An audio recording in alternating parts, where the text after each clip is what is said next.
Sir पिछले साल हम्म, option में 5,000 करोड़ हम्म, 5,000 करोड़ का आम लोगों ने लॉस किया है क्योंकि लोग ऑप्शन बाय करना चाहते हैं और ना तो उनका डेल्टा पता है तो ना उसकी वो पीई रेशो देखते हैं। एक दिन में कमाएंगे, एक दिन में निकालेंगे और एक दिन में यूं निकल जाएंगे। क्या उस सेटअप से हमने 10 20 30 ट्रेड लिए या क्या हमने उसके डेमो ट्रेड लिए, लेकिन हमने ना डेमो ट्रेड लिए तो आज तो हमें सीधे रिस्क लेने की लिमिट फिर होनी क्या चाहिए? बिल्कुल 1:2 की रेशो से आप ट्रेड कीजिए। मान लीजिए हमें 10 रुपए का लॉस लेना, एग्जांपल मानते हैं हमें 10 रुपए का लॉस लेना, कम से कम 15 से 20 रुपए तो आपका प्रॉफिट दिखेगा। सवाल यह है कि एसआईपी रियल एस्टेट के मुकाबले क्या अच्छा असेट क्लास है? तो ज्यादा मत सोचिए, अगर ज्यादा सोच रहे हैं तो फिर शेयर मार्केट ज्यादा बेटर है। अगर एक के 10 होते तो कितने कितने हमारे रतन टाटा जी हो गए, तो अंबानी परिवार हो गया, अदानी हो गया, तो आपको नहीं लगता ये काम छोड़ के इसी में पैसे लगा दें?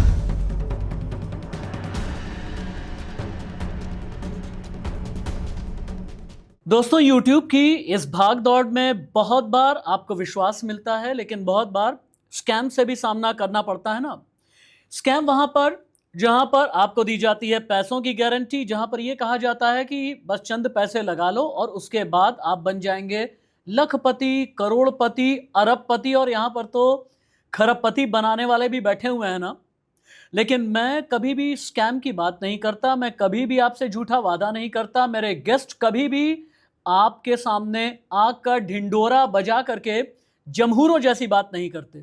मुझे पता है कि मैं कुछ टफ वर्ड्स का इस्तेमाल कर रहा हूं, लेकिन आपके पैसे बचें, आपके पैसे बने, आप नियमित प्लानिंग करें, आप अर्निंग करें, सेविंग करें और उसके बाद रिटर्न ऑन इन्वेस्टमेंट यानी पैसे बनाएं। इसके लिए आपकी अपनी रणनीति होनी चाहिए ना। और मेरी कोशिश ये होती है राष्ट्रवादी राशिद के इस प्लेटफॉर्म पर कि कुछ ऐसे गेस्ट आएं जिनमें विश्वसनीयता है, कुछ ऐसे गेस्ट जो आपको बताएं कब शेयर मार्केट या म्यूचुअल फंड, क्रिप्टो या फिर रियल एस्टेट, सोना चांदी, फ्यूचर ऑप्शंस आपको करना क्या चाहिए। बहुत बार आप ये सोच में पड़ जाते हैं ना कि पैसे तो आ रहे हैं लेकिन पैसे कंपाउंड नहीं हो रहे। फिर कई जमहूरे ऐसे होते हैं जो YouTube पर ताली बजा करके ये कहते हैं, एक थंबनेल लगाकर, बना देंगे करोड़पति, बना देंगे अरबपति और तुम पैसों में खेलने लगोगे, आपको इनसे बच करके रहना है। आज आपके पैसे की बात होगी, गाढ़ी कमाई पर मैं डिस्कशन करूंगा। और ये पॉडकास्ट वेग या फेक नहीं है, ये पॉडकास्ट आपके पैसे कंपाउंड कराने की गारंटी भी नहीं है, लेकिन हाँ, रणनीति में आपके लिए डूज एंड डोंट्स क्या होने चाहिए, कहां पर आपको बच करके रहना चाहिए, ये सब कुछ हमें बताएंगे देश के जाने माने wealth expert, share expert advisor, mutual fund advisor और आपके पैसों के डॉक्टर विपिन अरोड़ा। कह सकता हूं मैं पैसों का डॉक्टर आपको? जैसा आपको सही लगे। कड़वी घुट्टी पिलाएंगे? बिल्कुल पिलाएंगे। ऐसा तो नहीं कि बाकी जो YouTube पर ढोल बजा करके, डमरू बजा करके ये कहते हैं ना कि तुम्हारे पैसे लखपति, करोड़पति, अरबपति चुटकियों में बना देंगे, ऐसा तो कुछ नहीं करने वाले ढोल ना। हम भी बजाएंगे, लेकिन बजाएंगे दूसरी तरफ का। कौन सा ढोल? ढोल बजाएंगे, बचना कहाँ पे आपको, बचने वाला ढोल बजाएंगे आज, लगाने वाला नहीं बजाएंगे। मैं अमूमन क्या होता है ना कि लोग सैलरी से बात शुरू करते हैं, व्यापार से बात शुरू करते हैं, लेकिन आज मैं बात शुरू करना चाहूंगा शुरू से। जब मेरी जेब में पहला पैसा आए, जब मेरी जेब में ये समझ में आए कि मेरे पास में पॉकेट मनी शुरू हो गई है। पॉकेट मनी की कोई स्ट्रेटजी है क्या आपके पास? बाद में कमाई की बात करेंगे, व्यापार की बात करेंगे, शेयर बाजार की बात करेंगे, लेकिन आजकल मम्मी पापा पॉकेट मनी देते हैं और समझदार बच्चे ये कहते हैं कि क्यों ना इसके जरिए भी कंपाउंडिंग कर ली जाए। कंपाउंडिंग। उनके लिए कुछ है आपके पास? बिल्कुल जी, बिल्कुल। तो पहले तो रशीद जी आपका बहुत बहुत धन्यवाद मुझे यहाँ इनवाइट करने के लिए, इतनी प्यारी ऑडियंस से मिलाने के लिए। तो अब आपकी बात का जवाब देते हैं। तो जैसे आपने पूछा ना पॉकेट मनी, हम जब छोटे थे तो ये आपको शायद याद होगा, तो स्कूल में बैंक वाले आते थे तो हमको बोलते थे अकाउंट ओपनिंग कराओ, पैसा डिपॉजिट करो। तो वो कंसेप्ट आज भी होना चाहिए, लेकिन बच्चे अभी थोड़ा इन्फ्लुएंस हो गए हैं इंस्टा से, तो दूर जा रहे हैं। तो बच्चों को इन्वेस्टिंग के बारे में जरूर जानना चाहिए, कुछ अच्छे पॉडकास्ट देखने चाहिए, धीरे धीरे इन्वेस्टिंग की पावर को समझना चाहिए, कंपाउंडिंग की पावर को समझना चाहिए। तो मुझे लगता है चाहे बच्चे 100 रुपए से ही शुरुआत करें तो देखेंगे 1-2 साल में चाहे वो 100 रुपए का कितना हुआ, तो कंपाउंडिंग की पावर से वो जुड़ेंगे तो उनको ज़रूर ग्रोथ मिलेगी। कंपाउंडिंग की पावर में ये कहा जाता है कि अगर मैं आपको आज 1 रुपए दूं, कल 2 रुपए दूं, उसके बाद 4, 6, 8, 16, 32, 64 या फिर 128, इस तरीके के गणित के साथ में अगर मैं काम करूं, तो कंपाउंडिंग की पावर कुछ इस तरीके की है कि आप एक अच्छा कॉर्पस इकट्ठा कर लेते हैं। इसमें डूज एंड डोंट्स क्या हैं? तो जैसे गारंटी तो किसी चीज की किसी नहीं है ना? चीज़ की नहीं, जैसे आपने बात की तो क्या मैं एक स्टोरी शेयर कर सकता हूँ इस बात प्लीज, पे? अरे सर। हाँ, तो आपने अकबर और बीरबल की एक स्टोरी सुनी होगी। तो उनके पास एक आदमी आता है तो वो बोलता है, राजा जी मुझे दान में दीजिए। राजा बोलता है क्या चाहिए आपको? तो वो बोलता है मुझे रोज जितने दाने मैं मांगूंगा, एक दाने से शुरुआत कीजिए और रोज डबल करके दाने दीजिए कनक के। हम्म। तो जब आप उस बॉक्स को फिल करेंगे, उसके कितने बॉक्स होते हैं? 64 बॉक्स होते हैं शतरंज में। अगर हम कैलकुलेट करेंगे कंपाउंडिंग की पावर को, तो जब 64 पर आएंगे हम लोग, तो वो बोलता है दुनिया में इतने दाने नहीं है जितने 64 पर हम पहुंचकर इकट्ठा कर लेंगे। तो ये कंपाउंडिंग की पावर तो बहुत पहले से है। तो मुझे लगता है बच्चे अब थोड़ा थोड़ा दूर हो रहे थे, कंपाउंडिंग की पावर को कम समझ रहे हैं। तो इनको क्या चाहिए आज जेनजी को? तो क्या करेंगे, ये कप लेंगे जेनजी, स्टारबक पे जाएंगे, फोटो खिंचाएंगे, क्या चाहिए? तो कंपाउंडिंग से थोड़ा दूर जा रहे हैं, समझ नहीं रहे हैं। तो इनको जरूर अवेयर होना चाहिए, कंपाउंडिंग की पावर को समझे और वेल्थ जरूर क्रिएट करेंगे आने वाले समय में बच्चे। कंपाउंडिंग की पावर समझाने के लिए क्या आपके पास कोई ऐसा एग्जाम्पल है, बहुत इजी एग्जाम्पल, जिसके जरिए आम इंसान ही नहीं बल्कि जो जेनजी है हाँ, वो भी ये समझ सके कि अगर मेरे पास पॉकेट मनी के पैसे आ रहे हैं तो मुझे किस तरीके से बचाने हैं? तो बच्चे सिंपल गूगल पर सर्च करें, हम बात वर्बली नहीं करेंगे ना, तो गूगल पर सर्च करें SIP कैलकुलेटर। उनके सामने एक स्क्रीन खुलेगी, तो उसमें क्या करें, 1000 रुपया इन्वेस्ट के हिसाब से कैलकुलेट करें। अगर 1000 रुपया इन्वेस्ट करते हैं 12% रिटर्न के साथ 10 ईयर की है, तो आप देखोगे उसके नीचे वैल्यू आएगी 1,20,000 रुपये 10 साल में हमने इन्वेस्ट किया, तो उसकी वैल्यू आएगी अप्रोक्स 2 लाख के करीब करीब। 12% के हिसाब जी। से 2 लाख रुपए बना। तो अब वो क्या करे, 10 साल की जगह करे 20 साल। ठीक है। तो जब 10 साल की जगह 20 साल करेगा तो हमारा कितना जाएगा, 2,40,000 रुपया। तो उसकी वैल्यू बन जाएगी 6 लाख रुपया। अच्छा। तो आप देखिए 2,40,000 का टाइम के हिसाब से कितना बन गया, 6 लाख रुपया। हाँ। तो इसके तो हम कंपाउंडिंग बोल रहे हैं। अगर 20 की जगह वो 30 साल कर दे तो वो रुपया बन जाएगा 30 से 35 लाख रुपए। अगर वो 40 ईयर करेगा, तो मान लीजिए कोई जेंजी, आज बच्चा 20 साल का है, उसके फादर मदर उसको पॉकेट मनी दे रहे हैं, तो उस पॉकेट मनी से अगर वो 1000 रुपया जोड़ना शुरू कर दे, तो 60 साल की उम्र में उसमें कोई नहीं स्टेप अप SIP करनी है, सिंपल 1000 रुपया जोड़े तो उसके पास 70-80 लाख रुपया बड़े आराम से होगा। अपने आप कैलकुलेट करें, SIP कैलकुलेट। आप लोग अपनी भाषा में शायद अलग अलग कमाई करने के तरीके को एसेट क्लास बोलते हैं ना? बिल्कुल, एसेट क्लास। मैं हर एक एसेट क्लास की बात करूंगा, लेकिन चूंकि आप शेयर बाजार के चाणक्य कहे जाते हैं, यहां पर एक बात नहीं कह दूंगा कि हम कोई गारंटी नहीं ले रहे, हम किसी भी तरह का रिकमेंडेशन नहीं देंगे। Large cap, mid cap, small cap, इनकी हम जनरल वे में बात करेंगे, लेकिन कोई रिकमेंडेशन हम नहीं देंगे, कोई गारंटी हम नहीं देंगे, स्कैम की बात करेंगे नहीं, और आपसे ये कहेंगे भी नहीं कि आप पैसा यूं ही आंख बंद करके लगा दें। याद रखें, आंखें खुली होनी चाहिए, आपके कान भी खुले होने चाहिए, और बल्कि आप गलत बातें स्मेल कर लें, यह भी आपके बारे आपको पता होना चाहिए। शेयर बाजार से मैं एसेट क्लास की शुरुआत कर लेता हूं। आजकल क्या है ना, मेरे पड़ोस के एक शर्मा जी हैं, शर्मा जी का एक बेटा है, वो ये कहता है कि भाई मेरे पास में ऐप आ गया है, फोन हाथ में आ गया, और शेयर बाजार में मैं करूंगा ट्रेडिंग, क्योंकि मैंने सुन रखा है कि हर्षद मेहता ने एक जमाने में बड़ी कमाई की। मैंने कहा बच्चे, हर्षद मेहता ने कमाई नहीं की, बल्कि हर्षद मेहता बर्बाद हो गए गलत तरीके से, गलत प्रैक्टिसेस के साथ चलते हुए। अब सवाल बड़ा ये पैदा हो रहा है कि ऐप मिल गया, ठीक है, सुविधाएं मिल गई, ठीक है, लेकिन सही फैसला किस तरीके से करें, फंडामेंटल किस तरह से देखें, ताकत किस तरह से देखें, कहां पर कितने पैसे लगाएं। मैं शेयर बाजार की, अभी आपसे डायरेक्ट स्टॉक्स की बात कर रहा हूं। तो अगर बचने के लिए क्या करें?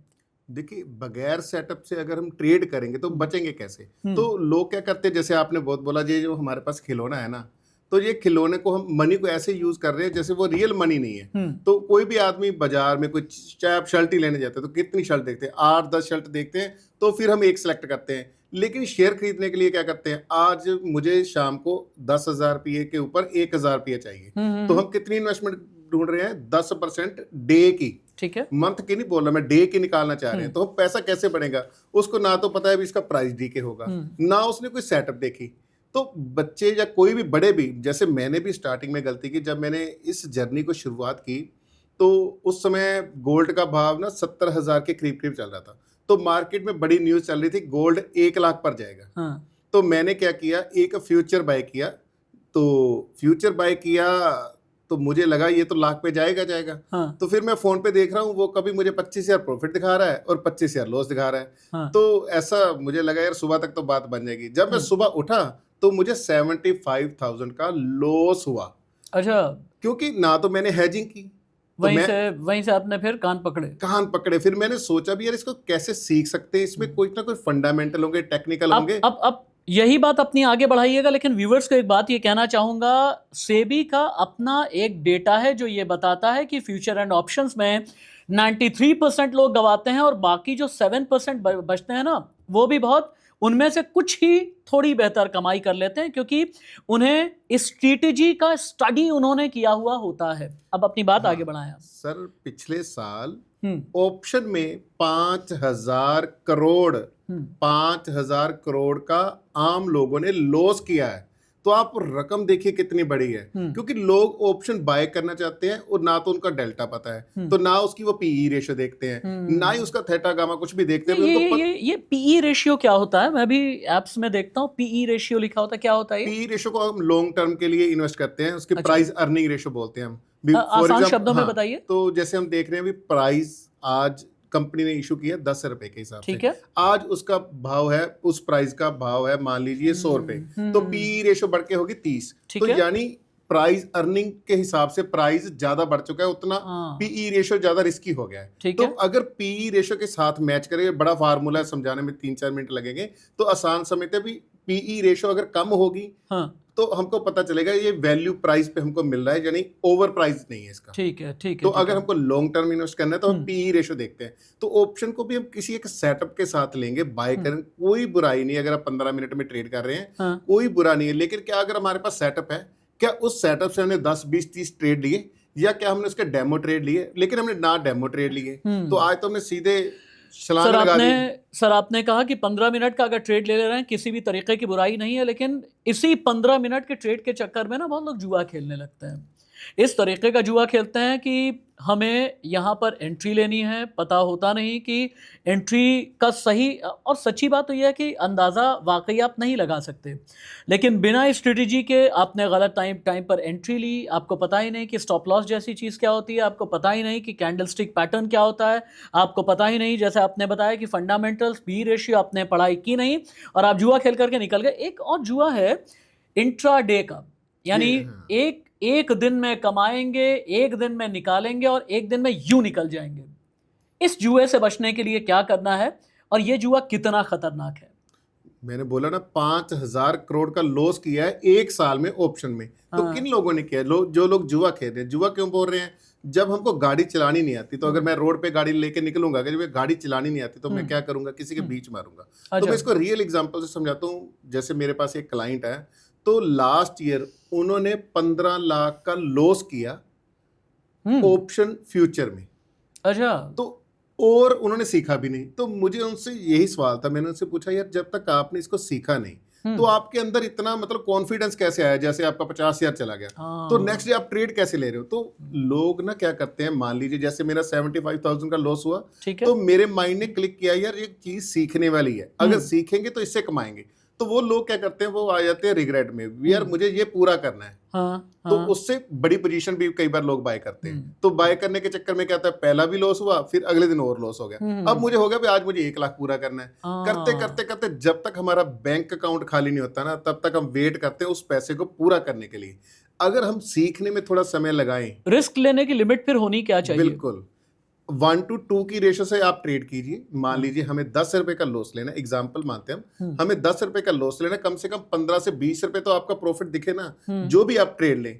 तो एक सेटअप से आप 10 ट्रेड ले ले, तो फिर कमेंट में बताना भी आप लॉस में हैं। एक सेटअप हो, एक रेशो हो। तो अगर आपने एक सिंपल सेटअप से कोई भी सेटअप उठा लिए दुनिया की, तो आप फिर मुझे बताना भी आप लॉस में हैं, तो होगा ही कोई नहीं लॉस में। अच्छा, शेयर मार्केट में टिके रहने के लिए, शेयर मार्केट में स्टेबल रहने के लिए एक और बात कही जाती है कि अगर आपको कुछ नहीं आता तो आप आंखें बंद करके सरकारी कंपनियों वाले जो शेयर्स हैं उनमें आप रह जाओ, पेशेंस रखो, लॉन्ग टर्म इन्वेस्टर बने रहो और एक तरीके से वो शेयर खरीद करके आप भूल जाएं।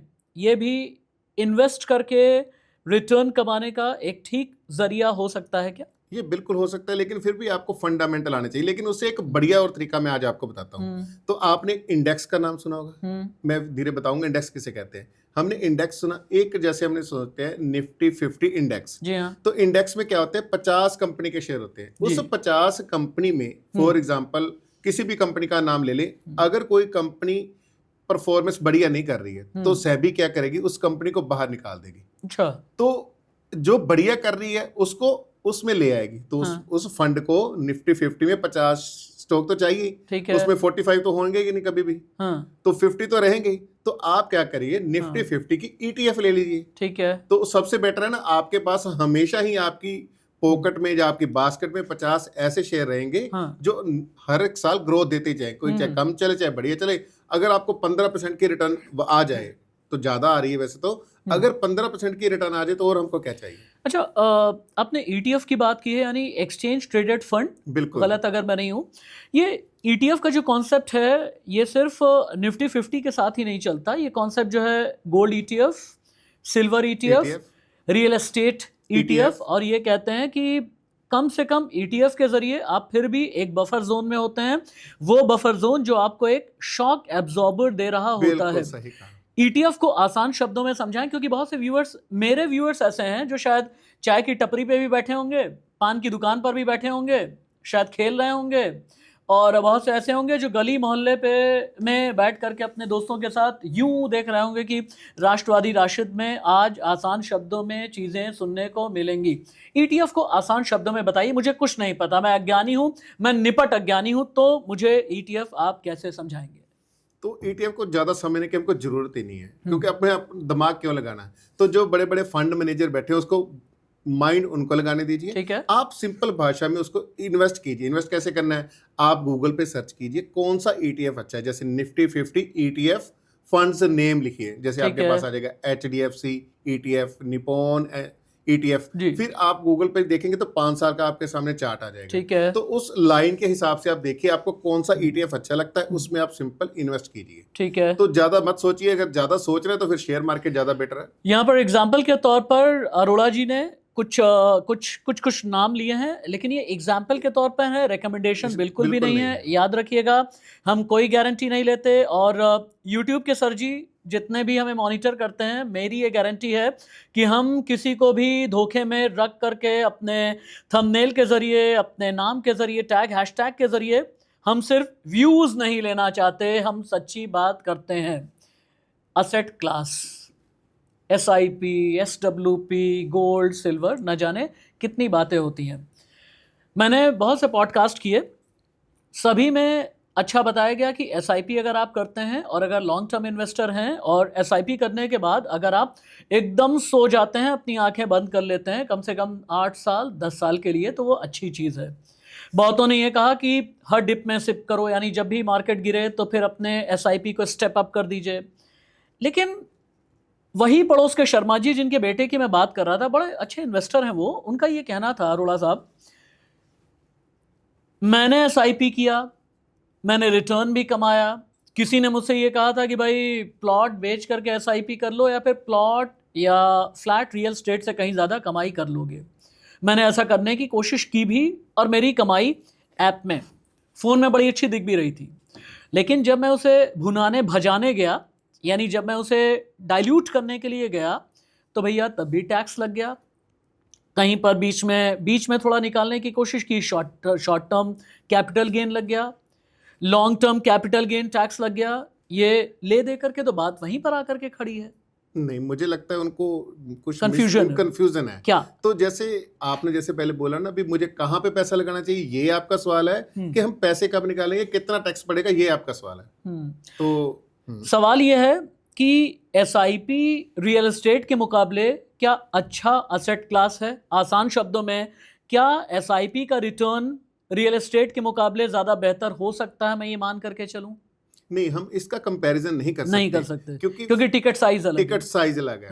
तो अगर मेरे पास या आपके पास किसी के पास भी 1-2 करोड़ रुपया लगाने के लिए है तो जरूर वो प्रॉपर्टी में जा सकते हैं। लेकिन अगर कोई छोटे से शुरुआत करना चाहता है तो उसके लिए सबसे बेस्ट ऑप्शन है SIP। म्यूचुअल फंड में पैसा लगा सकता है, शुरुआत से शुरू कर सकता है। तो जैसे आपने पूछा भी टैक्स की बात, और टैक्स कैसे लगता है, कोई भी किसी भी पर्सन की इनकम अगर 15 लाख से ऊपर है तो अगर वो FD में पैसे लगाता है तो उसका कितना टैक्स देना पड़ेगा? 25 से 30%। ठीक है। अगर वो SI में भी पैसा लगा रहा है तो म्यूचुअल फंड में उसका पैसा लग रहा है, अगर वो विड्रॉल ही नहीं कर रहा है तो मान ली 5 साल उसने विड्रॉल ही नहीं किया, उसका 1 लाख का 3 लाख रुपया हुआ, तो उसको 5 साल में तो कोई टैक्स नहीं देना पड़ा। टैक्स कब देगा? जब वो विड्रॉल करेगा। विड्रॉल पे कितना देना पड़ेगा? 15%।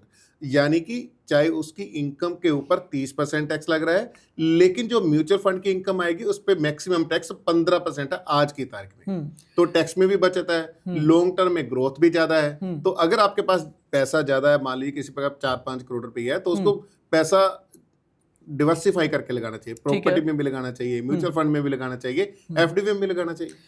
आजकल एक नया ट्रेंड भी चल निकला है और मैं फिर से ये कहूँगा कि YouTube में बीच बाजार में कई बातें आती हैं और उसमें एक नई बात यह आई है कि आप क्रिप्टो में भी SIP कर सकते हैं। बिल्कुल इस तरह की बातें भी कही जाती हैं। लेकिन मेरा ये कहना है कि मैं क्रिप्टो SIP टेक्निकलिटीज़ पर बात करूं उससे पहले मेरा ये कहना और मेरा ये मानना है कि जब क्रिप्टो फुली इंडिया में रेगुलराइज है ही नहीं, किसी भी चीज़ का नियमितीकरण है ही नहीं, सरकारी अंकुश के अभी भी बाहर है, क्योंकि ब्लॉकचेन टेक्नोलॉजी पर ये काम करती है। वो ब्लॉकचेन टेक्नोलॉजी के नोडल पॉइंट कितने हैं ना मुझे पता है ना आपको पता है, करेक्ट है ना? तो क्या क्रिप्टो किसी भी तरीके से विश्वसनीय है? ये तो नहीं कहूंगा क्या बोला क्रेडिबल, विश्वसनीय। हाँ, क्रेडिबल है या नहीं है। हाँ। लेकिन अब बात करते हैं, हमारे अंदर ना कीड़ा होता है। हाँ। मान ली अगर किसी ने शेयर मार्केट की तो उसके अंदर कभी ये कीड़ा खत्म नहीं होगा। तो अगर आपको ये कीड़ा है ना, मुझे क्रिप्टो में पैसा लगाना है, फॉर एग्जांपल आपके पास आज 1000 रुपये है तो आप 100 रुपए का क्रिप्टो में लगा दीजिए ना। आपको सारा फंड क्रिप्टो में क्यों लगाना है? तो आपको अंदर का कीड़ा भी शांत हो जाएगा, तो आप उसको वॉच भी कर सकते हैं। आपकी मनी में कल को लॉस होगा तो कम होगा, प्रॉफिट भी होगा तो कम होगा, कोई बात नहीं। हमको सेफ जोन में रह के काम करना है, सेफ जोन में रह करके काम करना है। कुछ लोग टेबल भी बना करके आजकल दिखाने लगे हैं कि अगर आपने क्रिप्टो में SIP की 100-200 रुपए हर हफ्ते भी आप शुरुआत कर सकते हैं तो उसके जरिए आपका ROI कहीं ज्यादा अच्छा और बेहतर हो सकता है। नहीं तो आप ऐसा डेली में भी कर सकते हैं। पेटीएम के ऐप पे जाइए, आप डेली SIP। लेकिन क्रिप्टो का क्रैश भी तो है। हाँ, वही तो बोल रहा हूँ। तो आप पैसा जरूर लगाइए। हाँ। मैं समझता हूँ हमारे जो बुजुर्ग थे हमसे ज्यादा समझदार थे, उनके पास टेक्नोलॉजी कम थी, लेकिन हम लोगों को क्या वेल्थ नहीं मिली, हम लोगों को क्या एजुकेशन नहीं मिली?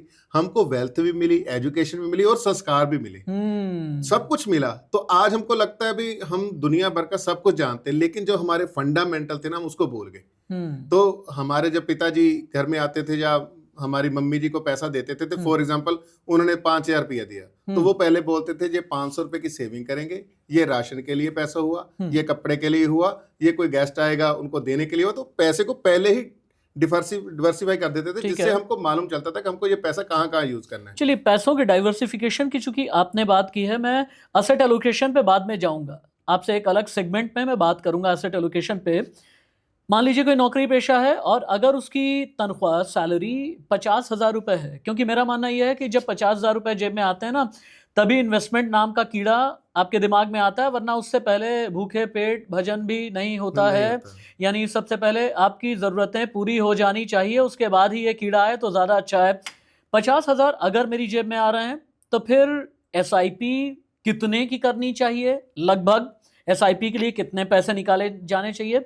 अगर 1 लाख की मेरी सैलरी है तो फिर SIP के लिए कितने पैसे निकाले जाने चाहिए? सिर्फ SIP बताइएगा, बाकी एसेट क्लास की मैं आगे बात कर लूंगा और क्यों, लॉजिक के साथ। अगर तो सेविंग की बात करें तो कम से कम हर एक पर्सन की 25% सेविंग होनी चाहिए। अगर आप 50,000 कमा रहे हैं तो 10,000 से 12,000 की आपकी मंथली सेविंग होगी, तो आप धीरे धीरे ग्रोथ कर सकोगे, जिंदगी में अपने टारगेट अचीव कर सकोगे। तो अगर कई बार खर्चे ज्यादा हो जाते हैं तो कम है तो कम से कम 5,000 की तो हमको स्टार्टिंग में SIP जरूर करनी चाहिए। लेकिन कितनी करनी चाहिए और क्यों करनी चाहिए इसके बारे में बात करते हैं।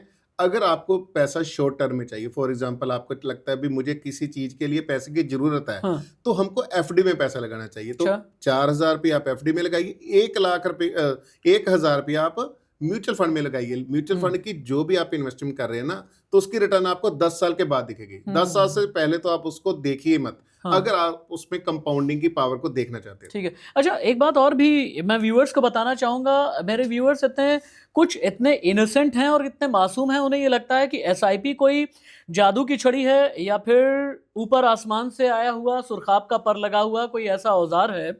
समझिएगा, एसआईपी कोई बहुत बड़ी चीज़ नहीं है। अगर आप समझेंगे, एसआईपी का मतलब ये होता है कि अपने आप को प्लान्ड वे में आप पैसे अलग अलग इन्वेस्ट कर रहे हैं। और जहाँ तक मैं समझता हूँ कि आरडी जो है वो भी एफडी की एसआईपी माने उसे भी नहीं, sort ऐसा of। ही मान सकते हैं, लेकिन उसकी कैलकुलेशन करेंगे तो उसकी रिटर्न उतनी नहीं हाँ, आएगी। कैलकुलेशन अलग बात है, लेकिन सिस्टमैटिक इन्वेस्टमेंट प्लान प्लान बिल्कुल। उसी तरीके का है। यानी म्यूचुअल फंड की एसआईपी एक, एफडी की एसआईपी एक, इसके अलावा गोल्ड ईटीएफ वगैरह की भी एसआईपी अगर आप करते हैं एक, क्रिप्टो की एसआईपी करते हैं तो एक। ये एसआईपी के इतने जो क्लास मैंने बता दिए, अगर मेरे पास 100 रुपए हैं, किसमें कितनी एसआईपी करना समझदारी भरा फैसला हो सकता है। पहले तो बेसिक नीड पूरी होनी चाहिए जी। हमारी। तो लेकिन अगर हमको एसआईपी करनी है, तो हम्म। जैसे एग्जांपल, अगर मुझे 5,000 रुपया सेव करना है पर मंथ का, तो हमें सबसे पहले जो लार्ज कैप है उसमें 3,000 रुपया ठीक इन्वेस्ट है। करना चाहिए। अच्छा। 1,000 रुपया हमें गोल्ड में करना चाहिए। ठीक है। 500 रुपया हमको करना चाहिए उसमें जो क्रिप्टो वाले में। तो इसी तरह से हमको अपनी अमाउंट को डिवर्सिफाई करना चाहिए। सभी पैसा एक पॉकेट में मत रखिए। अच्छा, मेरे व्यूअर्स बहुत बार ये समझने की कोशिश करते हैं कि जो भारी भारी शब्द पैसे कमाने के तरीके में इस्तेमाल किए जाते हैं, क्यों ना उन्हें सिंप्लीफाई कर दिया जाए। और मेरी कोशिश भी यही होती है कि हर एक गांठ खुल करके आपके सामने रहे। आपने भी कहा ना कि लार्ज कैप फंड, ये large cap, mid cap, small cap क्या होता है? जैसे लार्ज कैप फंड, जैसे हमने पहले बात की था निफ्टी 50 की, ठीक है। तो लार्ज कैप में क्या होता है, इंडिया की निफ्टी 50 कंपनी आती है। उसके जैसे बात होता है मिड कैप। मिड अच्छा। कैप में होती है इंडिया की 100 कंपनी होती है जो वो आती हैं। तो जो होता है मीडियम, हाँ। तो जब स्मॉल कैप बोलते हैं जिसको, स्मॉल कैप में 100 से नीचे वाली कंपनी आती है, ठीक है। जिसमें हाई रिस्क रहता है। लोगों को थोड़ा जल्दी पैसा कमाने के लिए वो क्या Volatile करते होता हैं, है वो। हाँ, तो उसमें अच्छा। थोड़ा अवॉइड करना चाहिए। ठीक है। लार्ज कैप के ऊपर 12% आए, तो कम से कम आपकी मनी तो सेव रहे ना, जितना आपने हाँ। इन्वेस्ट किया है वो थोड़ा कम बढ़े, लेकिन बढ़े जरूर। ऐसा ना हो कि आपने देखा भी, आप इन्वेस्ट तो कर रहे हैं लेकिन प्राइस नीचे नीचे जा रहा है, तो आपका जो फंड वैल्यू वो माइनस में चल रही है। तो अच्छा। आपको वो जल्दी से निकलने के लिए मजबूर करेगी, यार मैं इस फंड से निकल जाऊं। अच्छा। कई बार 2-2 3-3 साल वो फंड चलते भी नहीं है, तो साइडवेज रहते हैं। तो इसी से बचने के लिए हम ज्यादा रिकमेंड करते हैं लार्ज कैप से शुरुआत कीजिए, ठीक फिर है। धीरे धीरे आप उसको शेयर मार्केट को समझिए। फिर जब थोड़ी अपनी नॉलेज को आप गेन कर लेंगे, तो फिर आप शेयर मार्केट की तरफ आइए। अच्छा अच्छा अच्छा अच्छा अच्छा। फ्लेक्सी कैप क्या है ये? आजकल फ्लेक्सी हाँ, कैप फंड बहुत हम सुनने लगे, ये फ्लेक्सी क्या है? कैप हो गया, मल्टी कैप हो गया। हाँ, ये क्या है? तो हाँ, तो फ्लेक्सी कैप में क्या होता है ना, मल्टी कैप और फ्लेक्सी कैप में थोड़ा सा डिफरेंस होता है। मल्टी कैप में क्या होता है, अभी उसमें पैसा 4 जगह आपका लगता है, large cap, mid cap, small cap, 3 ठीक है। जगह।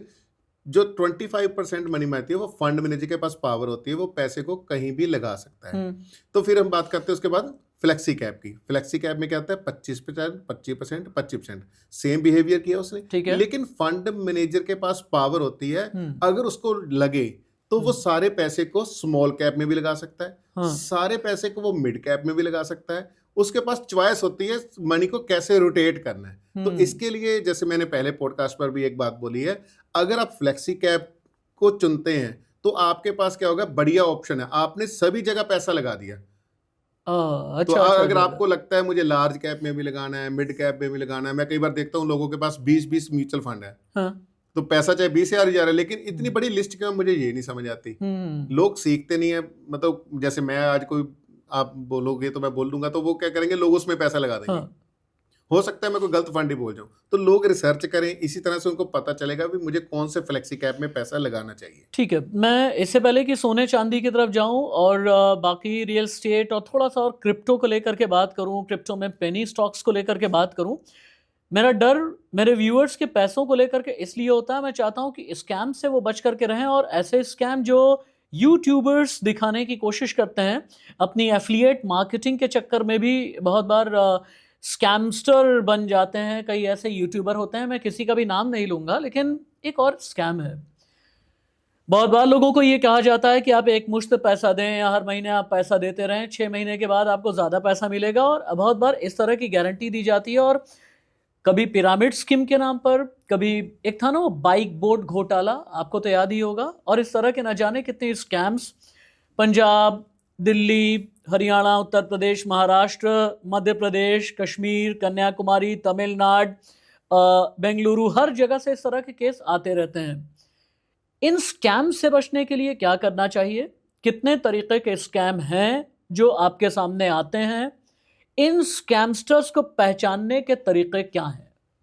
ये तरीके तो कोई भी नहीं है, लेकिन अवेयर तो हमें ही रहना पड़ेगा। हमको कोई लालच दे रहा है, तो अगर हमने जैसे कोई चीज पकड़नी है, जैसे हम खरगोश या कोई भी हमने कुछ, या हमने शेर को भी मारना, तो हम क्या कहते हैं, लालच देते हैं, उसके सामने बकरी बांध दी। तो हमारे सामने वो क्या कर रहे हैं, हमारे सामने तो लालच ही दे रहे हैं ना। तो हम उस जगह पे आ रहे हैं, तो हम कैसे आप लोगों को समझा सकते हैं? तो अवेयर तो हमें होना पड़ेगा, क्योंकि 1 के 10 कोई नहीं करके देगा। ठीक बात है ना। हाँ। तो इसलिए अवेयर तो हम ही रहेंगे तो ही बेनिफिट है, अदरवाइज कोई अवेयर आपको नहीं कर सकता। आप ही अवेयर रहिए जहां पे आपको लगता है, जब बैंक इतना पैसा नहीं दे रहा, म्यूचुअल फंड इतना पैसा नहीं दे रहा, अगर 1 के 10 होते तो कितने कितने हमारे रतन टाटा जी हो गए, तो अंबानी परिवार हो गया, अदानी हो गया, तो आपको नहीं लगता ये काम छोड़ के इसी में पैसे लगा दें? तो इतने इतने बड़े लोग नहीं कर रहे, तो वो भी सिंपल बिजनेस कर रहे हैं, जिससे उनकी ROI कितनी आ रही है। बिजनेस की अगर आप बड़े भी किसी इन्वेस्टर की बात करो, तो कितने हजारों करोड़ रुपया लगा है, रिटर्न कितनी है, 12 से 18%। ठीक बात है। तो रुपया 1.5 रुपया तो वो अर्न कर रहे हैं, तो हम क्यों इतने लालच में हैं? तो हमको जल्दी अमीर क्यों होना है? तो अगर आप म्यूचुअल फंड में छोटे से शुरुआत करें, तो आप अभी चाहे अमीर नहीं है, लेकिन आने वाले 15-20 साल में आप देखेंगे दुनिया में कितने अमीर निकलेंगे जो पिछले 15 साल से SIP कर रहे हैं। और आने वाले समय में आपको डाटा मिलेगा सेबी की तरफ से भी, आज म्यूचुअल फंड से इतने 1000 करोड़ लोग 1 करोड़पति बन चुके हैं। क्यों बनेंगे? क्योंकि उनमें पेशेंस है, लालच कम है, तो इसीलिए वो जरूर करोड़पति बनेंगे। दुनिया का सबसे अच्छा विशेषण है ये शब्द अमीर, लेकिन अमीर बनने के लालच में या फिर अमीर शब्द का टैग अपने साथ लगाने के चक्कर में कभी धोखा मत खाइएगा। स्कैम से बचकर मैं शुरू से लेकर के हर बार हर सेगमेंट में इस प्रोग्राम में आपको यही अलर्ट करूंगा, सजग, सचेत और सावधान हमेशा रहिएगा। सोने चांदी का जो पूरा ट्रैवल है, पूरी जर्नी है, मैंने बहुत अच्छे से उस पर रिसर्च किया और रिसर्च करके ये जाना कि ऐसा नहीं कि गोल्ड में क्रैश नहीं आता, गोल्ड में भी क्रैश आता है। मैं ये नहीं कह रहा हूं कि अभी हाल के दिनों में कोई क्रैश नहीं है, करेक्शन है। क्रैश और करेक्शन के बीच की पहचान किस तरीके से मुझे करनी है? पहला, दिवाली के बाद जो सोने की कीमत गिरी, क्योंकि उसके अलग अलग पहलू हैं, अलग अलग रीजन है, सिर्फ डोमेस्टिक नहीं है बल्कि इंटरनेशनल भी है।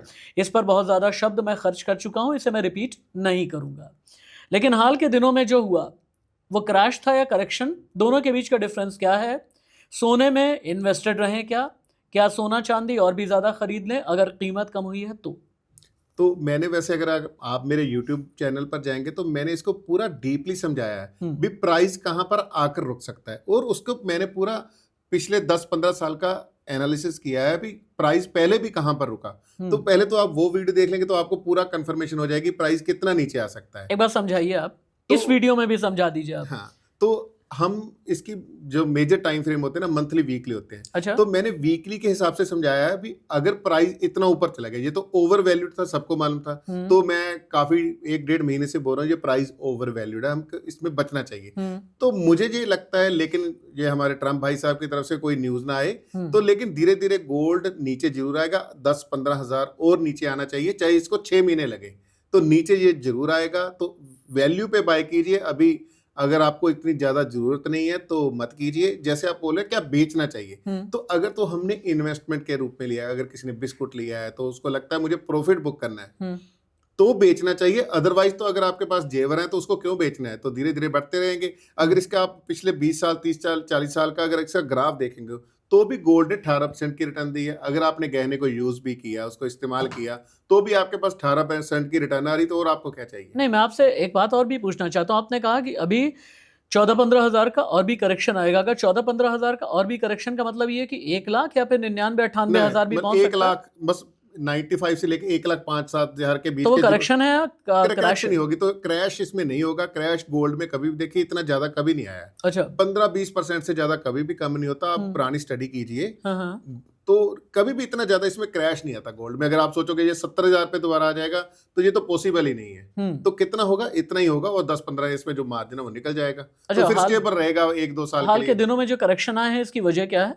इसकी वजह जैसे ट्रंप जी ने थोड़े से बयान बदले अपने, तो उसके बाद क्या होता है चीन ना, के जैसे साथ में मीटिंग भी कर ली। हाँ, तो ये क्या होता है, जैसे हमारी इंडियन मार्केट स्ट्रांग होने लगती है, तो पैसा कहाँ पे जाता है? जैसे गोल्ड, इंडियन मार्केट साइडवेज होगी, पैसा गोल्ड में लग गया। अब गोल्ड से पैसा निकलेगा तो हमारी इंडियन मार्केट चल जाएगी। ठीक है। तो सीधा रिलेट होती है हमारी इंडियन मार्केट से हाँ। तो इंटरनेशनल न्यूज से। जैसे कल परसों या आज मुझे लगता है कि न्यूज है, इसके साथ आपने देखा एक बाउंस आया। तो अगर आप वॉल्यूम के साथ इसको देखना समझ जाएंगे, तो आपको पता चलेगा भी कितना ऊपर जा सकता है, कितना नीचे जा सकता है। अच्छा, ये गोल्ड ETF की बात मैं बाद में करूंगा, लेकिन अभी ज्वेलरी की बात कर लेता हूं। मेरे कई जानने वाले ऐसे हैं जिनका ये कहना है कि जब हम गोल्ड ज्वेलरी खरीदने के लिए जाते हैं एक ही शहर के अंदर, फ़र्ज़ कीजिए कि नोएडा में या लखनऊ में या चंडीगढ़ में, मैं शहर की बात कर रहा हूँ, एक शोरूम में कुछ और कीमत, एक और शोरूम में कुछ और कीमत, चाहे वो 99.9% वाला ही सोना क्यों ना हो।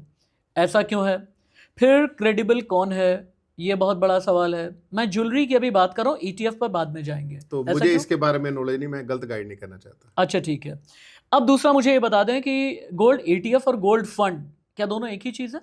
हाँ, बिल्कुल एक ही है। गोल्ड फंड में आप, जैसे गोल्ड फंड हम किसको बोलते हैं, ETF का ही एक रूप है। आप उसमें ज़्यादा पैसा लगा सकते हैं। एक बॉन्ड होते हैं। आप बॉन्ड की बात कर रहे हैं कि फंड की बात कर मैं रहे हैं? फंड की बात कर रहा हूँ। हाँ, तो फंड में भी पैसे लगा दीजिए, कोई बात नहीं। ETF में लगाते हैं तो आप चाहे 500 रुपए से शुरुआत कीजिए, ठीक है। चाहे 50 लाख से शुरुआत कीजिए, कोई फर्क नहीं।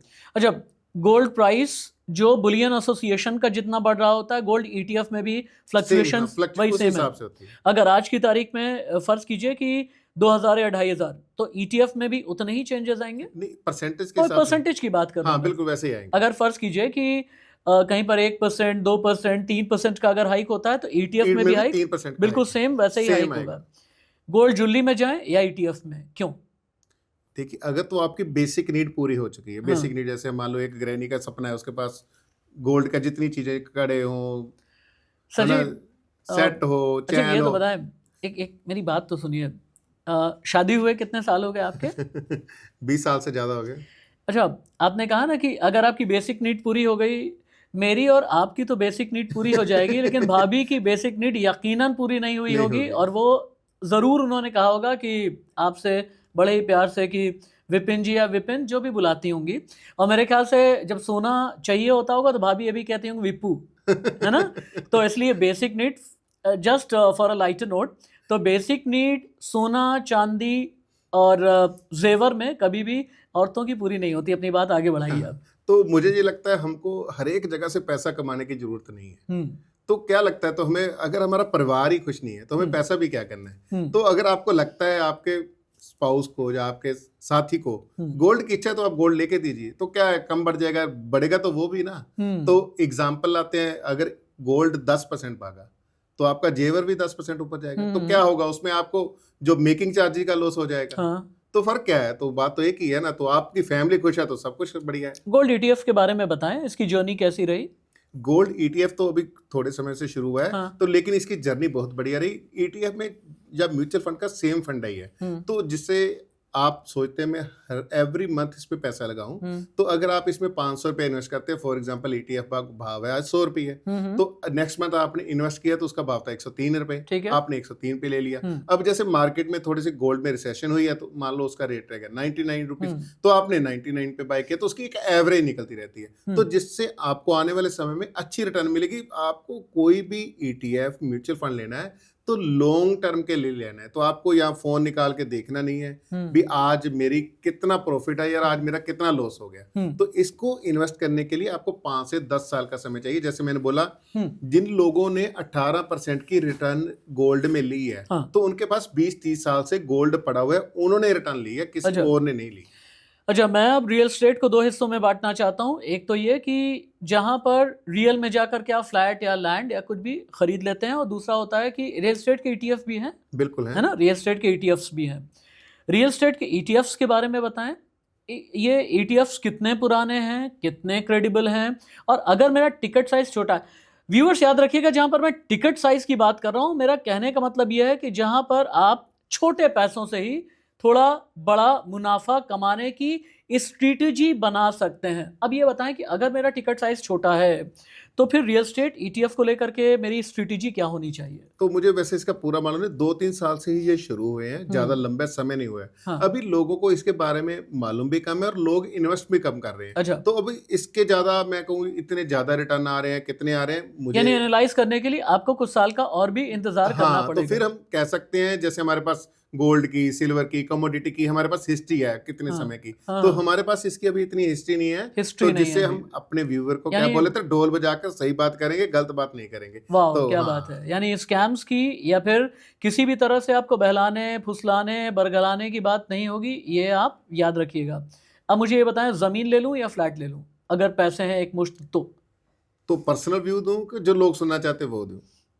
दोनों ही व्यूज मैं सुनना चाहूंगा आपसे। तो मुझे फ्लैट का फंडामेंटल कभी समझ नहीं आया। अच्छा, तो आप भी मुझे समझाइए, आज एक फ्लैट की वैल्यू 50 लाख है मान लीजिए। ठीक है। तो अगर आपने उस फ्लैट को बाय किया, ना तो आपकी ऊपर छत, ना नीचे फर्श, आज से आने वाले 50 साल, 70 साल, 100 साल, 200 साल, आप कितना भी समय लगा लीजिए, वो बिल्डिंग एक दिन तो खत्म गिरनी हो है, जाएगी। बिल्कुल ठीक बात तो है। फिर उस समय उस फ्लैट की वैल्यू कितनी होगी? जीरो। तो फिर हम फ्लैट में पैसा क्यों लगा रहे हैं? मेरे तो ये कभी समझ में नहीं आया, ये लोग फ्लैट में पैसा क्यों लगाते हैं? क्या सस्ते के लिए लगाते हैं? तो इससे अच्छा तो आप फ्लैट में पैसा लगाने की जगह शॉप में लगा दें, शॉप में commercial लगा दें, या अगर लैंड शॉप में। आजकल महंगी है तो आप म्यूचुअल फंड में लगा दीजिए। हाँ। आज जो आप फ्लैट 30 लाख का ले रहे हैं, फ्लैट कब बढ़ेगा? तो मैं ये हम कॉमन बात कर रहे हैं, फ्लैट कब बढ़ेगा? जब उस बिल्डिंग पे कंस्ट्रक्शन शुरू हो रही है। जब थोड़ी सी फ्लैट बढ़ेगा कब? जब आपको उसकी बाउंड्री दिखनी शुरू हो जाएगी, फिर उसका प्राइस ऊपर चलेगा। जब बिल्डिंग पूरी बन गई तो आप कोई भी दिखाइए उस फ्लैट का प्राइस बढ़ रहा है, तो वो तो स्टिल हो जाता है उसके बाद। हाँ। किसी ने भी 50 लाख का फ्लैट लिया तो वो 3-4 साल बाद ये नहीं बोलता अब मेरा 70 लाख का बिक रहा है। तो क्योंकि साथ में एक नई बिल्डिंग बन रही है, तो उसमें फ्लैट लोग लेने लगे, क्योंकि उसमें कुछ चेंज कर दिया कंपनी ने, कुछ नई चीजें दे दी। तो फ्लैट का रेट तो दिनों दिन कम होता है, मुझे तो नहीं लगता ज्यादा बढ़ता है। मैं छोटे शहर से हूँ, हो सकता है मैं आपको ये गलत बात बोल दूं, तो मुझे नहीं लगता फ्लैट की इन्वेस्टमेंट कुछ ज्यादा बढ़ी है। ये मेरा एक पर्सनल व्यू है, बाकी हर एक अपना अपना। विपिन जी, जब आप मेरे स्टूडियो में आने वाले थे, मेरे कई व्यूअर्स ने मुझसे ये कहा कि क्यों ना आपसे एक सवाल ये भी हम करें कि जब अपने हम देसी लोग हैं, हम लोग, और देसी लोग व्यापार को धंधा कहते हैं कि कभी मंदा है, कभी अच्छा है, लेकिन है तो अपना धंधा ही, और धंधे से बड़ा हमारा और धंधा है बड़ा चंगा है, बड़ा चंगा है। तो अगर व्यापार करने की शुरुआत करने का हम सोचें भी, मैं बहुत छोटे व्यापार की बात कर रहा हूँ, किसी भी तरह से अगर फूड आउटलेट के बारे में सोचें या फिर कोई भी व्यापार, बहुत से लोग ये सोचते हैं कि मेडिकल स्टोर ओपन कर लिया जाए, किराने की दुकान ओपन कर लें, कपड़ों की दुकान ओपन कर लें, या फिर कोई स्पेशलाइज्ड बेकरी ओपन कर लें, इस तरह की बातें भी होती हैं। तो ये अपना व्यापार करना, अपना धंधा करना आज की तारीख में आसान है या मुश्किल है? ये तो कभी भी आसान या मुश्किल शब्द का इस्तेमाल होना ही नहीं चाहिए। अच्छा। कारण क्या है ना, आप बिजनेस क्यों करना चाहते हैं? सबसे पहले कोई भी काम करना, चाहे आप शेयर मार्केट की बात करो, चाहे इन्वेस्टिंग की बात करो, तो मुझे लगता है फंडामेंटल हमेशा ही सेम रहते हैं। अच्छा। एग्जांपल, आप बिजनेस क्यों करना चाहते हैं, आपके पहले तो वाई क्लियर होना चाहिए। अगर आपको ये लगता है मुझे किसी के अंदर रहकर काम नहीं करना है, तो मुझे अपने बॉस की गाली नहीं सुननी, तो अगर आप इसलिए कर रहे हैं तो आपको बिल्कुल नहीं करना चाहिए। अगर आप वाकई में ही बिजनेस करना चाहते हैं तो पहले साल 2 साल आप किसी के अंडर जॉब कीजिए। अच्छा। तो पहले आपकी स्किल होगी तो ही बिजनेस होगा ना। अगर आज आपने कोई बिजनेस स्टार्ट किया, तो आपको मान लीजिए ये कप के ऊपर हमारा ये लोगो लगा है, तो मुझे ये काम करना है, तो पहले तो मुझे ये नहीं मालूम ये कप कहाँ से मिलेगा, फिर मुझे ये नहीं मालूम ये लोगो प्रिंट कौन करेगा, तो ना मुझे इसकी बाइंग वैल्यू पता है, ना ही मुझे सेलिंग वैल्यू पता है। तो ऐसे कितने और प्रोडक्ट आते हैं, ना ही मुझे उसके बारे में पता। तो मेरा बिजनेस 101% क्या है, फेल होने के चांसेस ज्यादा होते हैं। तो मुझे तो पहले अपने बेसिक क्लियर करने होंगे ना। किसी के अंडर में 2 साल जिस भी काम में मैं जाना चाहता हूँ, पहले अपने आप को रगड़ना पड़ेगा। तो जब रगड़ेंगे तो पॉलिश हो जाएंगे।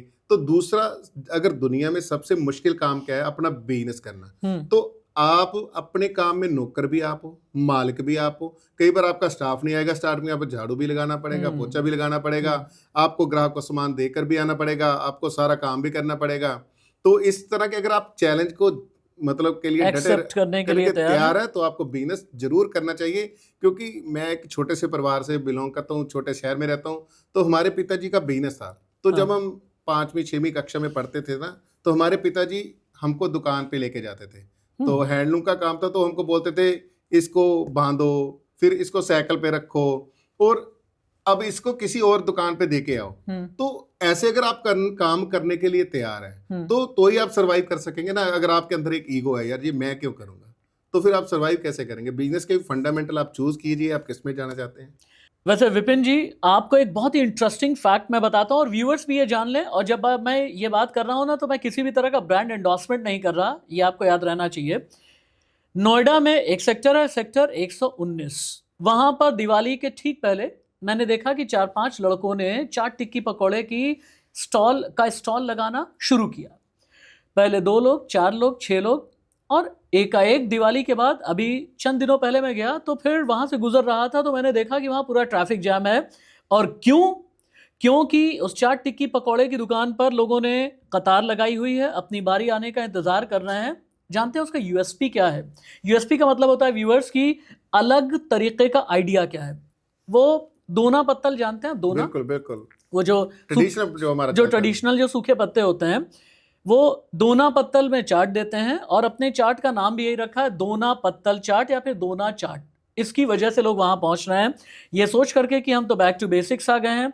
और अंग्रेजी में एक और शब्द है ना, सस्टेनेबिलिटी, यानी उसे हम फॉलो कर रहे हैं। मेरा एग्जाम्पल देने के पीछे एक क्वेश्चन है, बिजनेस आइडिया से चलता है, पूंजी से चलता है, या डेडिकेशन से चलता है? बिल्कुल, आप देखिए ना, उन लोगों ने सभी मेहनत क्योंकि की है। आपने अंकल की एक बात बताई ना कि अंकल आपको कहते थे कि हैंडलूम का काम है, रिक्शे पे ढो करके ले करके जाओ। हाँ, इसीलिए मैंने पूछा, ये बहुत इंटरेस्टिंग स्टोरी है।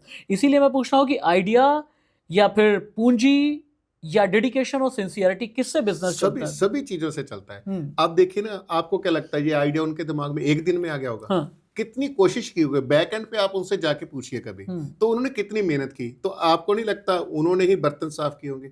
जो लोग कचरा वहां पे फेंक कर जाते हैं, उनको क्या लगता है? आपको नहीं लगता वो कचरा भी खुद उठा रहे होंगे? तो जैसे वो सभी काम आप कर रहे हैं, तो धीरे धीरे कल को आने वाले समय में आप उनके आउटलेट भी देख लेंगे। तो क्योंकि वो बेसिक काम, शुरुआती काम वो खुद से कर रहे हैं, और उनकी डेडिकेशन है उसको करने के लिए, तो इसीलिए वो कामयाब है। सभी चीजों को वो फॉलो कर रहे हैं और कामयाब हो रहे हैं। अच्छा व्यूअर्स, मैं आपको ये भी बताऊं कि आप सुनते होंगे ना, again without any brand endorsement, Chaayos IITN का है। चाय वाला जब MBA वाला होता है तो MBA चाय वाला हो जाता है। स्टारबक्स की भी कुछ इसी तरीके की कहानी है। स्टीव जॉब्स या फिर एप्पल की कहानी भी कुछ इसी तरीके से निकल करके आती है। और इसीलिए आइडिया को जनरेट करना आप भूलिएगा नहीं। आप आइडिया शायद आपके घर के अंदर हो, आपकी दादी माँ के नुस्खे में भी आइडिया होगा, और उस आइडिया को हमेशा ही याद रखिएगा। फिर से तो बढ़ते हैं। जी जी, प्लीज आइडिया प्लीज की बात करता हूँ। जी, आइडिया तो बहुत सारे लोगों के पास, पर कितने लोग इम्प्लीमेंट कर रहे हैं? आइडिया ज्यादा जरूरी नहीं है, इम्प्लीमेंटेशन कितने लोग कर रहे हैं, हाँ। लागू कौन कौन लोग कर रहे हैं। आइडिया तो आप, हम बाहर चलते हैं, हर एक को निकालेंगे, कोई ना कोई आपको मशवरा देगा, यार ये काम ऐसे नहीं ऐसे कर लीजिए। हाँ। पर कर कितने रहे हैं? हाँ मालूम तो सभी को है ना, पर इम्प्लीमेंट कितने कर रहे जी। हैं? जैसे आपने स्टारबक्स की बात की थी, आपको क्या लगता है वो इनोवेशन नहीं कर रहा आज भी? तो हाँ। स्टारबक्स पे आप कभी भी जाना, तो हाँ। आप देखना भी कभी कभी ना वो क्या करेंगे, आपके नाम के स्पेलिंग गलत लिखेंगे। क्यों हाँ। लिखेंगे? तो जब वो हाँ। गलत लिखे तो आप साइड में होकर हंस रहे होंगे, यार ये देखो इसने गलत लिखे। भी आपको लगता है वो सामने वाला बंदा बेवकूफ है, उसको मेरे नाम के स्पेलिंग नहीं आ रहे। पर ये स्टारबक्स ने क्या कर रहे हैं, अपनी ऐड कर रहे हैं। तो फिर आप फोटो डालोगे, यार मैं स्टारबक्स पे गया तो इसने देखिए मेरे नाम के स्पेलिंग गलत लिखे हैं, तो आपको उनकी फ्री में एडवर्टाइजमेंट कर रहे हैं ना। तो बड़ी बड़ी कंपनी भी ऐसे आइडिया लगा रही है, तो हम क्यों नहीं कर रहे? तो शुरुआत करनी किसी भी काम में जरूरी है। अगर आप चलेंगे तो आपको रास्ते अपने आप दिखते लग जाएंगे। लोग बोलते हैं यार भी मुझे मान ली मैंने जैसे YouTube चैनल शुरू करना था, तो सबसे पहले तो मुझे कैमरे के बारे में मालूम, कौन सा लेना चाहिए, लेंस कौन सा चाहिए। एग्जांपल जो मैं प्रैक्टिकल बात बता रहा हूँ, कैमरा कौन सा चाहिए, लाइट कैसी चाहिए। तो जब हमने शुरुआत की तो बेसिक फोन से शुरुआत की, फिर धीरे धीरे लोगों के पास गए, कैमरा वाले के पास गए, फिर उसने गाइड किया, फिर कैमरामैन को ढूंढा। तो जब आप चलते हैं तो अपने रास्ते क्लियर होते जाएंगे। जब आप घर में बैठे सोचेंगे मुझे ये काम करना है, तो आपको जो अगली प्रॉब्लम आएगी नहीं, तो आप उसका सोल्यूशन कैसे निकालेंगे? तो शुरुआत जरूर कीजिए। बिल्कुल ठीक बात है। अगले एसेट क्लास की तरफ बढ़ लेते हैं एक बार, क्योंकि SWP को अभी तक हमने टच नहीं किया। एक ज़माना था जब हमारे माँ बाप ये सोचते थे कि हम जिंदगी भर कमाएंगे, 60 साल की उम्र तक कमाएंगे, रिटायर हो जाएंगे और उसके बाद अपना कोई घर बना लेंगे या फिर अपना बुढ़ापा ठीक से बिताएंगे। अगर हमें प्रोविडेंट फंड मिल गया या फिर अगर हमें रिटायरमेंट के बाद में एक एफडी या आरडी के जरिए कॉर्पस हो गया। लेकिन आज लोग एसडब्ल्यूपी की बात करते हैं और एसडब्ल्यूपी के साथ में एक और नया शब्द जुड़ गया है, फाइनेंशियल फ्रीडम, है ना।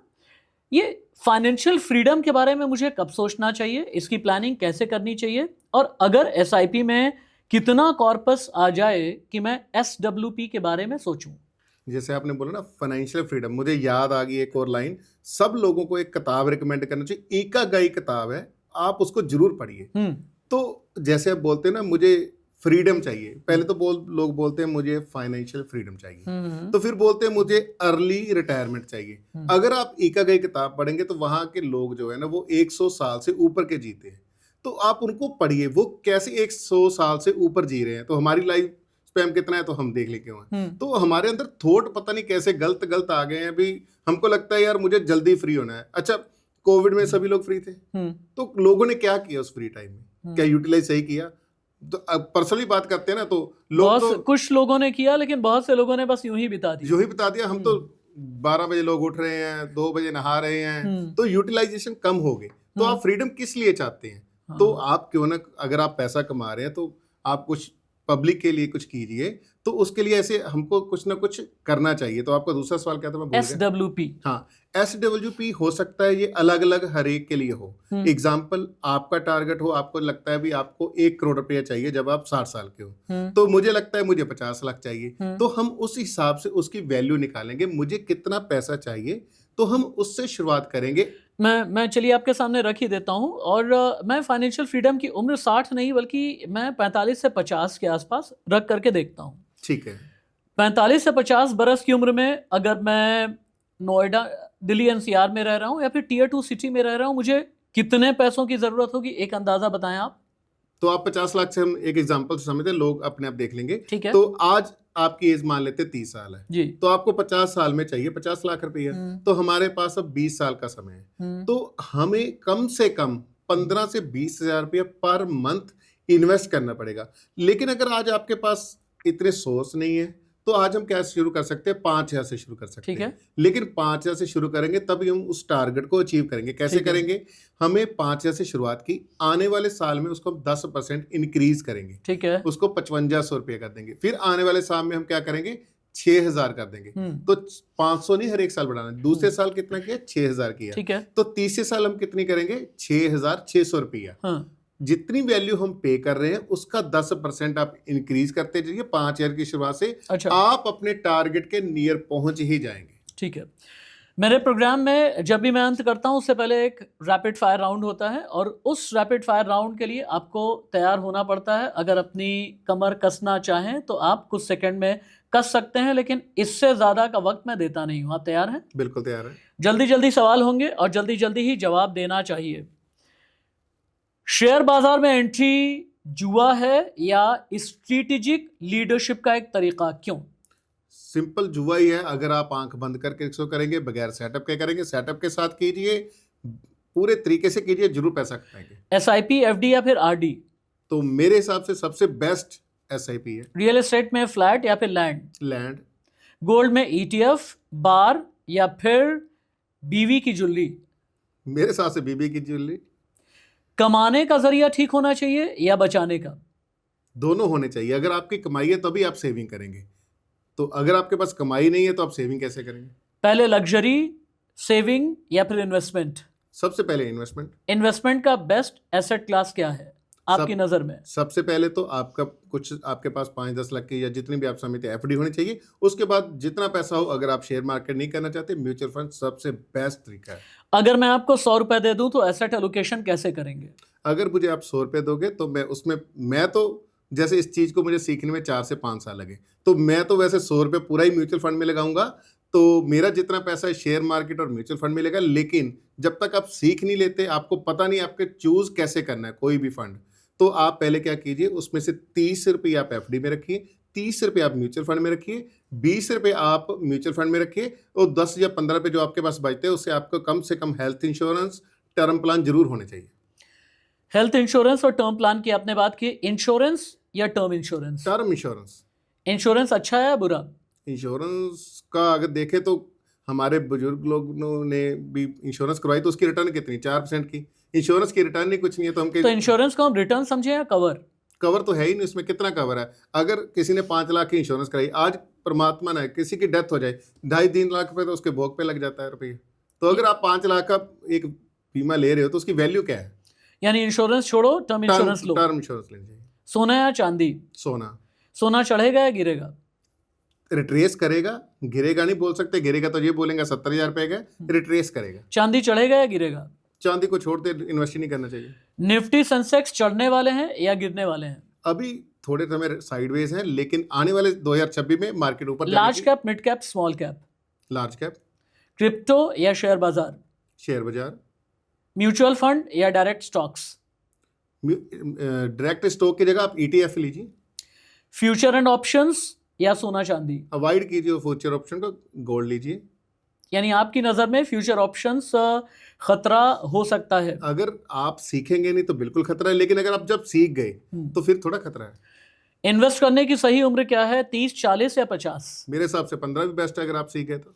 अगर 40 साल में मुझे इन्वेस्टमेंट का दिमाग की बत्ती जली तो मैं क्या करूं? क्या मैं SIP के लायक हूं?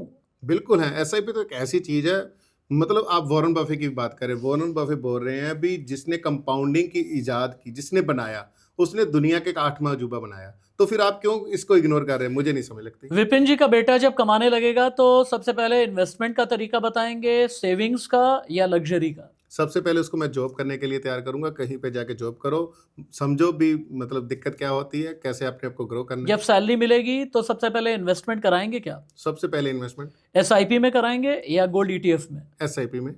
SIP में कराएंगे। क्रिप्टो में? क्रिप्टो में नहीं कराऊंगा। और अगर आपके बेटे ने ये कहा कि मुझे तुरंत ही व्यापार शुरू करना है तो क्या व्यापार शुरू कराएंगे? पहले जॉब कराऊंगा। पहले जॉब, फिर उसके बाद व्यापार। पहले उसको घिसना पड़ेगा, तैयार होना पड़ेगा। बगैर तैयारी के तो लड़ाई भी नहीं लड़ी जा सकती। व्यापार आइडिया से चलता है, पूंजी से? आइडिया से भी नहीं चलता, डेडिकेशन से चलता है। बिना पूंजी के कोई व्यापार शुरू हो सकता है? बिल्कुल हो सकता है। आप डेडिकेशन हो, आप उस काबिल हो। मान लीजिए मैं किसी बड़ी कंपनी में काम कर रहा हूँ, तो मुझ में वो डेडिकेशन है, तो मुझे कोई ना कोई आदमी जरूर देखेगा, वो मुझ पर पैसा लगा सकता है। अगर मुझे कोई नॉलेज नहीं है, कुछ नहीं है, तो मेरे को कोई ट्रस्ट भी नहीं करेगा और पैसा भी लगाएगा। अंत में यहाँ पर विपिन जी की तरफ से भी और मैं अपनी पूरी टीम की तरफ से डिस्क्लेमर देना चाहूंगा। डिस्क्लेमर आपका शुरू में भी मिल गया है, और डिस्क्लेमर यह है कि राष्ट्रवादी राशिद के प्लेटफॉर्म में किसी भी तरह का झूठा दिलासा नहीं दिया जाता, स्कैम की बात नहीं होती। और एक और बात याद रखिएगा, हम कोई गारंटी आपको नहीं देते हैं, सिर्फ सही रणनीति बताते हैं। रिकमेंडेशन किसी भी चैनल, किसी भी तरीके से किसी भी फंड का नहीं है, किसी भी स्टॉक का नहीं है। हमने यहाँ पर कोई रिकमेंडेशन नहीं दिया है। अपने दिमाग का इस्तेमाल करें। आप चाहे तो अपने व्यूअर्स को आप एक मैसेज दे सकते हैं। आप बिल्कुल, हमने जो भी बात की, आपको अपनी पर्सनल एनालिसिस करनी है, उसके हिसाब से डिसीजन लेना है। मैं यहाँ पे किसी चीज को भी रिकमेंडेशन नहीं कर रहा हूँ। ये एक हमारी पर्सनल बातचीत है, जिससे हम चाहते हैं कि आप लोग चीजों को समझ सके, इससे ज्यादा कुछ नहीं।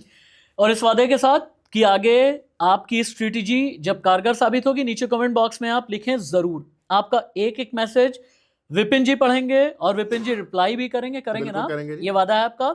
एक एक मैसेज का विपिन जी रिप्लाई आपको करेंगे, ये विपिन जी का वादा है। और साथ ही वादा ये भी है, आप जितने मैसेजेस करेंगे ये इंस्पायर रहेंगे इस कुर्सी पर एक बार फिर से आपके सामने बैठने के लिए। बहुत बहुत धन्यवाद, बहुत बहुत आभार। आपने बहुत प्यार दिया है राष्ट्रवादी राशिद को।